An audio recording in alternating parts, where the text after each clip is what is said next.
Buenas noches, tanto tiempo. No se imaginan el gusto que me da estar cerca de nuestros conductores de siempre, Luciana Rubinska, Iván Jagroski, nuestro superpibe. Estar otra vez en este lugar que uno aprende a sentirlo como su propia casa. Estoy un poquito deteriorado porque una noche de avión puede ser una noche sin dormir y de eso vengo. Así que pido disculpas, me justifico de antemano. Pero los temas son tan atractivos y tan dolorosos, por otra parte, como cada uno de los elementos políticos y económicos que hay que analizar de la actualidad argentina. Hay que empezar por las Fuerzas Armadas, por esto que Macri dijo hoy de mañana y que nos remite a un título de un extraordinario colega, Gustavo Campana, que tiene un libro que se llama Prontuario, No hay neoliberalismo sin traición. Y es verdad. Pero tampoco, agrego, hay neoliberalismo sin represión. Y a esto va a recurrir el gobierno que gerencia Mauricio Macri. Sabemos que es necesario avanzar en un debate genuino y sincero sobre la reforma del sistema de defensa de nuestro país. Un debate que nos permita reflexionar sobre el presente y el futuro de las Fuerzas Armadas. Los argentinos vivimos en una zona de paz. Esta idea que Macri expresa la tuvo siempre. En realidad, Macri no cambió demasiado, en todo caso no lo sabían ver como correspondía. Ya en el año 2004, Macri se expresaba a favor de las Fuerzas Armadas en la calle. Estamos hablando de algo que él manifestaba en el 2004, pero que se ve que tenía como idea en el 2002, claro. En el 2002 lo que había que hacer, según Macri, era sacar la gente de la calle a través de las Fuerzas Armadas, de la persecución indiscriminada, de trabajos de inteligencia que pueden hacer las Fuerzas Armadas, lamentablemente expuestas otra vez a la prevención de la gente, una prevención que tiene que ver con un pasado espantoso de las Fuerzas Armadas en América Latina, pero que quizás no se corresponda plenamente con la actualidad, pero viene como un cuco, como un fantasma, justamente traído por Mauricio Macri. Vamos a escuchar lo que decía en el 2004, pero fíjense que él está hablando de 2 años y pico atrás, pero también hablará de la estupidez ideológica que impedía sacar las Fuerzas Armadas a la calle. Las Fuerzas Armadas tienen recursos, tienen lugares, y se iba a hacer ya hace 2 años y medio y se paró por una discusión, un debate ideológico de vuelta, estupidez ideológica. Somos un país bastante sensible. Sí, pero claro, por toda la historia que vivimos. Imagínate que mañana salga... Estoy preparada yo para ver las Fuerzas Armadas en la calle. Me parece a mí que la Argentina quiere ver mucha gente en la calle armada. Pensando que el delincuente le va a tener miedo. El delincuente no le va a temer. Esas cosas a uno lo enferman, porque si estamos jugándonos todos los días se asesinan más de 6 personas en Buenos Aires y Gran Buenos Aires. Y por esta idiotez ideológica no la podemos hacer. Yo esas cosas no las puedo entender. O sea, eso es sentido común. O sea, hay que hacerlo ya. Lo único que cambió, que en aquel momento hablaba de quienes morían efectivamente el año 2002, es el de mayor cantidad de homicidios en la historia de la República Argentina, y eso cambió muchísimo en los años siguientes. Ahora el recurso es hablar del narcotráfico, en aquel momento de los crímenes que se cometían, pero él quería en el 2004, y se ve que ya en el 2002 y en el 2018 las Fuerzas Armadas en la calle.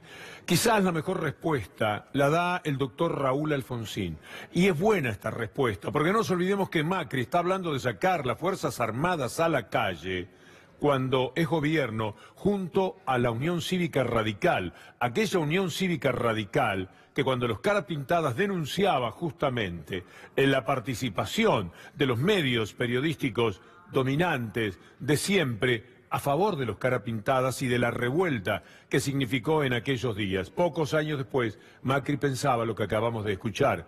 Por eso vale la respuesta del doctor Alfonsín. Ajuste, recesión. Ajuste, recesión, ajuste, recesión.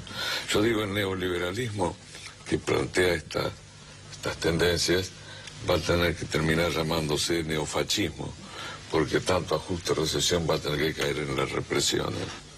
Aquí quien tiene más tiene que pagar más, y quien tiene menos no puede permitir que recaiga sobre sus espaldas todo el peso de superar. Qué tristeza para la Unión Cívica Radical la traición al doctor Alfonsín, porque esa respuesta es para Macri, pero también para los radicales que están acompañando a Cambiemos en el gobierno, al PRO. Por supuesto que esto tiene que ver con otras razones. Lo del narcotráfico es tan solo un pretexto. Podría demostrarse que fue mucho más ventajoso para la sociedad el trabajo hecho hasta el 2015 que a partir del 2015, eso sí, con una promoción completamente distinta.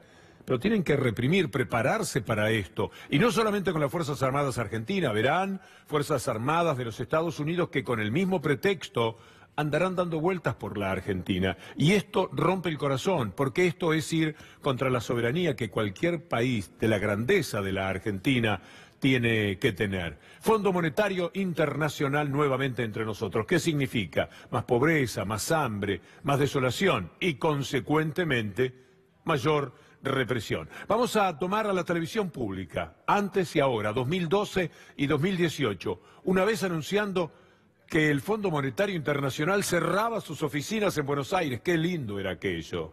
Y no fueron años aciagos, por cierto, económicamente para los argentinos, los que vinieron después. Y ahora el anuncio de que el Fondo Monetario Internacional abre sus oficinas en la ciudad de Buenos Aires. El Fondo Monetario Internacional va a cerrar sus oficinas en la ciudad de Buenos Aires. La clausura de la sede del organismo se debe a razones presupuestarias. Algunas fuentes periodísticas indicaron que en el país solo queda un economista para seguir de cerca los números locales. Un vocero del FMI aseguró que el cierre de su representación en Buenos Aires no es un hecho inusual, sino que la iniciativa responde a razones presupuestarias. Hoy se confirmó que el Fondo Monetario Internacional va a abrir una oficina en Buenos Aires para monitorear el acuerdo con la Argentina. El directorio del FMI avanza en instalar entonces oficinas en la capital argentina, donde va a desplegar un staff de expertos, pero también personal administrativo, para monitorear el cumplimiento de las metas económicas y fiscales acordadas con nuestro país. Qué tristeza, ¿verdad?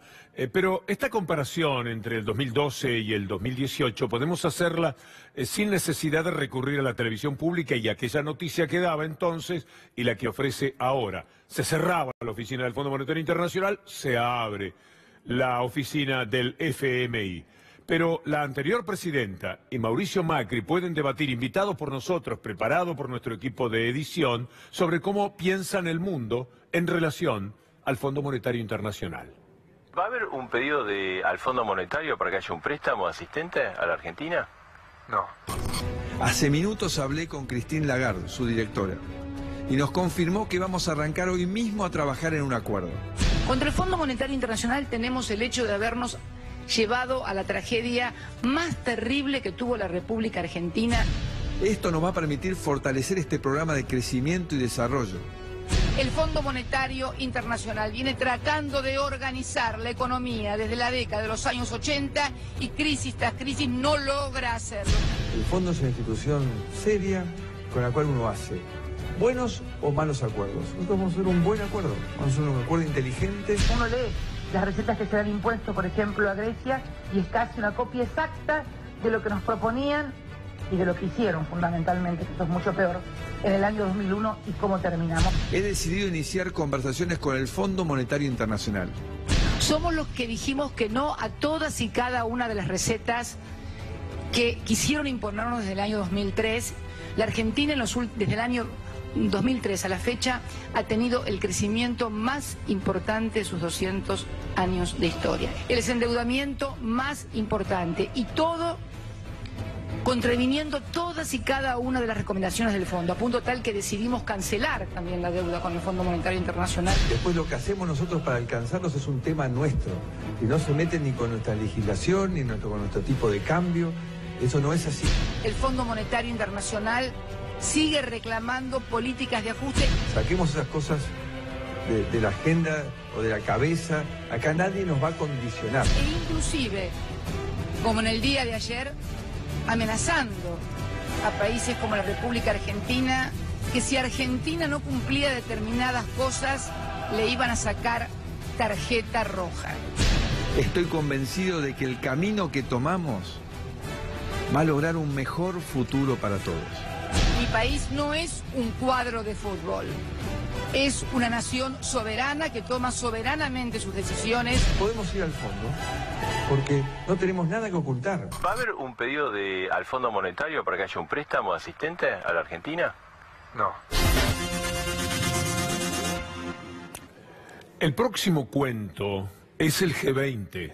El G20 marca a la Argentina en una etapa en la que no tiene ninguna relación con el mundo. Es un disparate decir que la Argentina se integra al mundo, porque el mundo está haciendo exactamente lo contrario de lo que se hace hoy día en materia económica en la Argentina.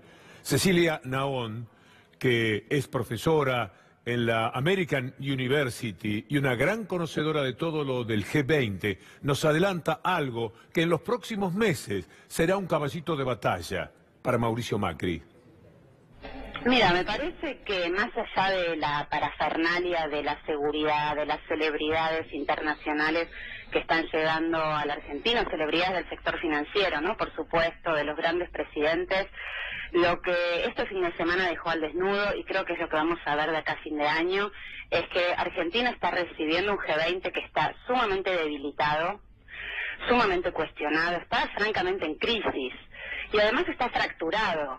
Y lo que vemos es un G20 que se reunió 2 días en Buenos Aires, que discutieron y hablaron de un montón de cosas, pero que sobre comercio, que es uno de los 2 ejes de, en este momento, la economía global, no pudo decir nada nuevo. Se limitó a repetir lo viejo, pero no está ofreciendo soluciones, no está ofreciendo respuestas, porque en definitiva está muy paralizado, muy fragmentado, y está como viejo, como antiguo, como anacrónico.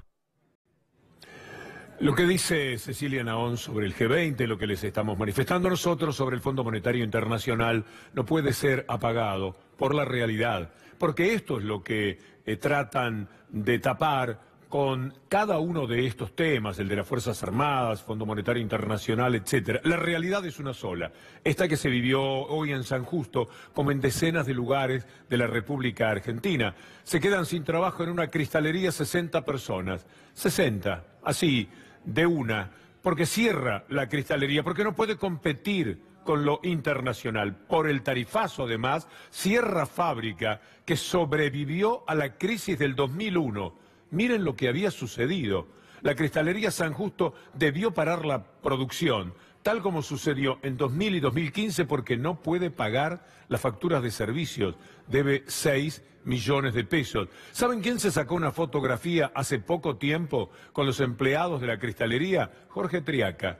Mire qué mal anticipo la presencia del ministro de Trabajo en un lugar donde ahora la gente se queda sin trabajo. Esta es la fotografía, no han pasado años, solamente algunos meses. Ahí está Triaca.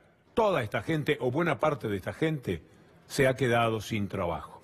Pero la situación es todavía más preocupante, a tal extremo que hoy Clarín, a regañadientes, por supuesto, no tiene más remedio que hacer un poquito de periodismo y decir las cosas como vienen. Bajaron las expectativas por los precios y el empleo, es decir, la expectativa suya, la de la gente, está cada vez más abajo, porque ¿quién puede tenerlas en positivo en medio de tanto despido y de tanta carestía? Pero además es bueno recordar lo que pasa con el consumo. El consumo otra vez yéndose a pique en la Argentina. Cada día, por los precios y las tarifas, el consumo caerá aún más en el segundo semestre. Y por su lado, Crónica habla de las pymes. Bueno, las pymes cayéndose a pedazos, miles de ellas, que implican miles y miles de trabajos de calidad que se están perdiendo. Ahí está la realidad que tiene hoy la Argentina y que no se puede tapar con el Fondo Monetario Internacional o con los cuentos que van a hacer en función del G20. Mire, el 32% de los hogares ha sufrido algún ataque, ha sido víctima de algún delito. 1 de cada 3 hogares. No hablamos de las personas individualmente. Aquí está el dato, en el diario El Popular. Pero no es del Popular, es del periodismo en general para el que lo quiera tomar, porque este es un dato de la Ditela, irreprochable seguramente en cuanto a su ideología política más bien vinculada al gobierno. Pero no hay más remedio, los datos estadísticos a veces rompen los ojos. ¿Y por qué esta desigualdad? Bueno, porque crece la violencia y la violencia trae desigualdad, y así en un círculo completamente vicioso. Hay que recordar lo que el jefe de la policía bonaerense decía hace poco, atribuyendo a la pobreza y a la desigualdad, especialmente toda la violencia que hoy se vive otra vez en el conurbano. Hay una situación social que hace que la persona que tenga la necesidad de comer, por definirlo de alguna manera, el delito más simple aumenta, y es sobre el cual más estamos trabajando, con las zonas rojas. Hay gente que delinque, que es la primera vez que está pasando, que antes no lo hacía, pero por una necesidad más que de delinquir, de un apremio económico, que es lo que está pasando. La pobreza y la exclusión más extrema lleva a que muchas personas salgan a robar para comer. Sí, por supuesto. La falta de inclusión es un tema que los hace que tengan que los lleve a esta situación. Gente que obviamente no ha entrado nunca en el sistema del delito. El capitalismo y su desigualdad tremendas son una fuente de violencia. Allí abrevan los que no pueden resistir, los que no pueden aceptar una sociedad tan injusta. Es extraordinario, hasta el New York Times en algún momento lo ha escrito, cómo en medio de tanta desgracia la gente suele ser tan pasiva, y miles de personas que se han quedado sin trabajo o que ganan en sus trabajos 10.000 pesos, salen cada día a ver si consiguen trabajo o lo mejoran. Este es el gran milagro de la humanidad y también el gran milagro argentino, pero por supuesto que de todas maneras esto alimenta la violencia que hoy día se tiene en el conurbano. Vamos a dar a ustedes unos datos que tratan de explicar por qué ha ocurrido todo esto. Y caemos en el tema de los aportes truchos que se han hecho para la campaña. María Eugenia Vidal dio explicaciones muy modestas en el comienzo y ya no sabe qué decir, como la principal implicada, junto, por supuesto, a Ocaña y a Bullrich, que importan mucho menos porque son personajes políticos sin peso. Pero María Eugenia Vidal sí lo tiene, y ella es responsable electoralmente, y estas son seguramente las consecuencias más directas que tendrá que afrontar. Y también en lo delictivo, fíjense ustedes este anuncio. 200 de los aportantes truchos que eligió el gobierno, 200, son personas que cobran la AUH. Esta es una realidad insoslayable e indesmentible.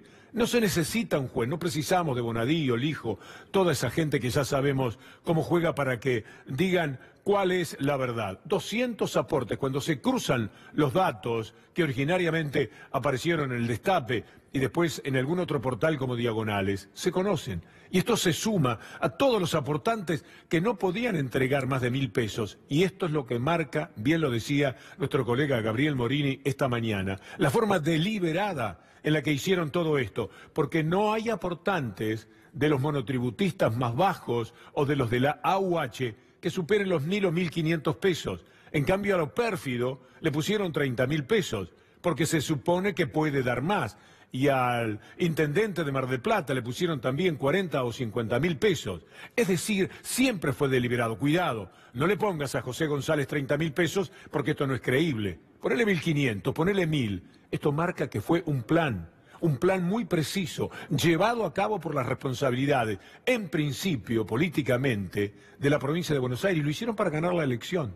Lo hicieron de esta manera para trampear a la democracia. Son unos tramposos, están muy sucios. María Eugenia Vidal está en estos momentos en el fango de la política. No le gustará a mucha gente esta realidad porque hasta ayer nomás la tenían como una especie de Heidi, de persona buena, pero aquí hay mucho detestable en el comportamiento que han tenido. No hay en el mundo una trampa en la que se haya usado a los más pobres. Todos los partidos en todos los países tienen empresarios que dicen, mira, no me pongas con 1 millón de pesos, porque después cuando me des algo, se van a dar cuenta, van a decir que fue por este 1 millón de pesos que yo puse. No me pongas, yo te lo doy el 1 millón de pesos, pero busca otra manera de ponerlo. Y ahí es que aparecen los aportantes truchos. Ahí es que aparecen otro tipo de aportantes, pero nunca había ocurrido que un gobierno, ahora gobierno, se haya fijado en los que menos tienen, justamente en aquellos que María Eugenia Vidal dice, ¿para qué le dan universidades si ni siquiera llegan los pobres a las universidades? Ese desprecio es el mismo que se utiliza para llevarlos a ser los aportantes truchos de la campaña viciada de nulidad desde el punto de vista electoral, de esta trampa tremenda que se le ha hecho a la democracia como si fuera poco, la opacidad a la que la han condenado a esa democracia los medios de comunicación que llamamos hegemónicos, y uno se permite decir, en este el caso de quien les habla, directamente diabólicos. Escuchen ustedes a un señor Osvaldo Marasco, fue candidato del PRO. Vean, presencien la indignación de esta persona por haber sido incluido entre los aportantes truchos. Este caso espero ser lo más claro posible porque es tan burdo y por otro lado es tan tremendo. Es tan simple como que primero, como lo dice en la denuncia del juez Casanelo en el juzgado número 7 en lo criminal, nadie aportó un solo peso, o sea, yo no aporté esos 50.000 pesos que dicen, ni los concejales 38.000, ni los consejeros escolares 32.000. Nadie aportó un solo peso, o sea, yo no aporté esos 50.000 pesos que dicen, ni los concejales 38.000, ni los consejeros escolares 32.000. De mi lista, que éramos 23 en total, entre los consejeros escolares, concejales y en mi caso el candidato a intendente. Pero entiendan que en la provincia de Buenos Aires hay 135 municipios. Replíquenlo por 135 municipios. Yo vengo denunciando del 2015, incluso antes de la elección, que pasaban cosas raras en el PRO que no me gustaron. Y eso me costó no ser intendente, porque 3 meses antes, tanto María Eugenia Vidal como su marido y Jorge Macri hicieron todo un vacío, no vinieron nunca más a Ituzaingó, e incluso el marido de María Eugenia Vidal sacó una solicitada con los radicales pidiendo 15 días antes que no me votaran. Con lo cual lo que hicieron es favorecer al candidato descalzo, que es del otro partido. Un joven periodista, amigo además, extraordinario, que viene haciendo una carrera que merece el reconocimiento al que más aspiramos, que es el de los colegas. Hizo una denuncia desde el Destape, desde el portal que dirige Roberto Navarro. Y desde allí, nuestro amigo Juan Amorín denunció toda esta trampa, esta tramoya brutal del gobierno cuando todavía no lo era. Trampearon nada menos que a la democracia. Es atacado Juan Amorín hoy día, me cuentan, al volver al país. Claro, porque es demasiado limpio. A los ojos de ciertos periodistas, de ciertos denunciantes, Amorín, al que no se le puede refutar una sola palabra, porque presentó todas las pruebas, porque trabajó de verdad, porque no salió a estigmatizar gente, salió a decir algo que desde el punto de vista político es lo más grave que ha ocurrido en la historia de la democracia. Por eso cada día tenemos un capítulo de lo que Juan Amorín aportó a la sociedad como un verdadero gran periodista, para que sepamos verdades.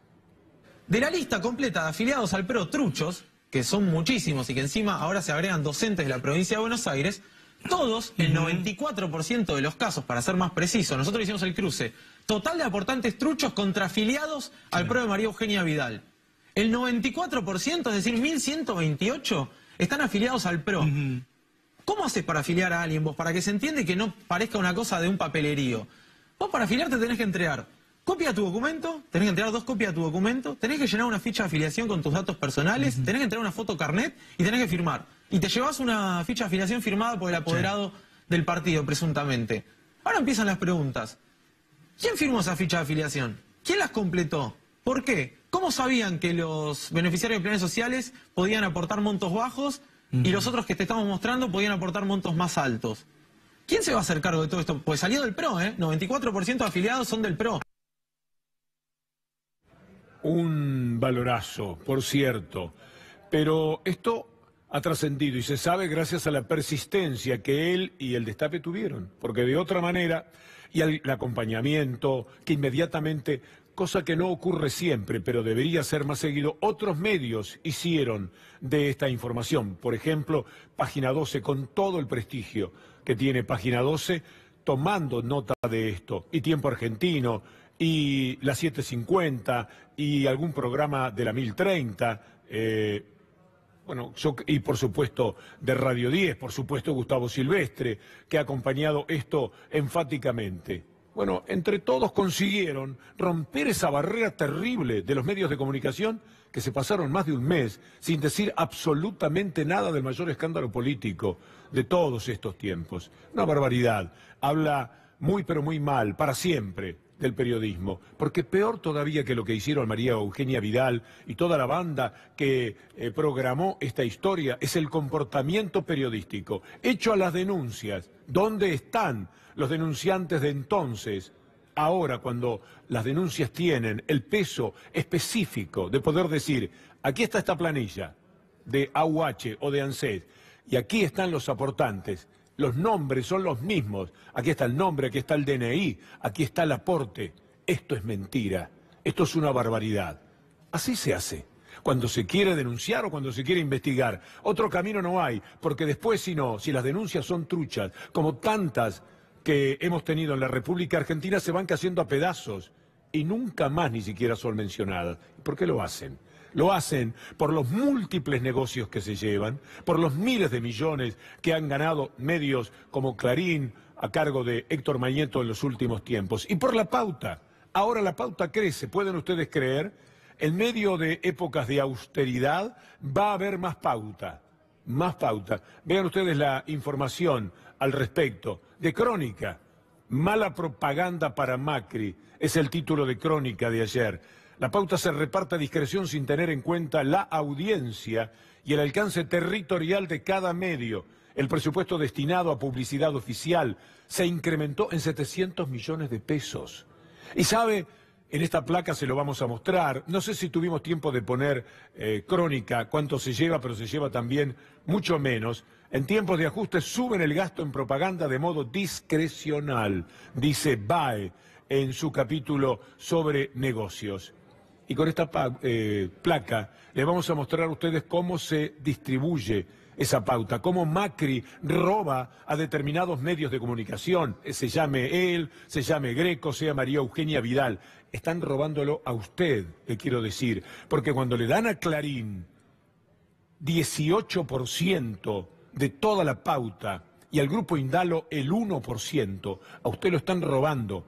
Le pregunto, ¿usted cree que entre TN y C5N existe esa diferencia? Para no mencionar que muchísimas veces es exactamente al revés. Pero si hubiera alguna diferencia, ¿es 17 veces más?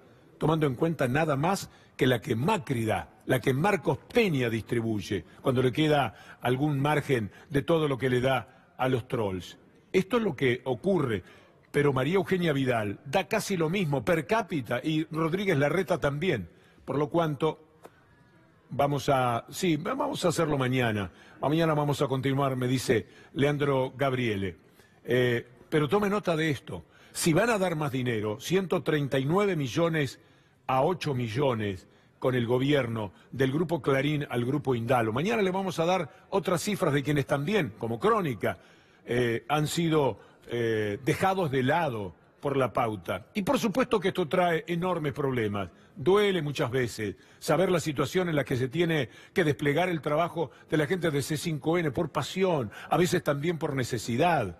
Pero tenemos dificultades hace muchísimo tiempo, y no menciono las mías, que soy una persona que ya está como esos autos cuando termina la carrera que sigue dando vueltas al autódromo, pero que ya no importa demasiado. Pero aquí hay gente de 20, 30, 40 años y con muchos años en C5N y con mucho amor por esta profesión. Cuando le dan el 1% a Indalo, lo están robando a usted porque distribuyen mal el dinero, pero también lo están robando a ellos cuando roban a Fabián de Sousa y a Cristóbal López, y además se permiten tenerlos presos por una decisión de Héctor Mañeto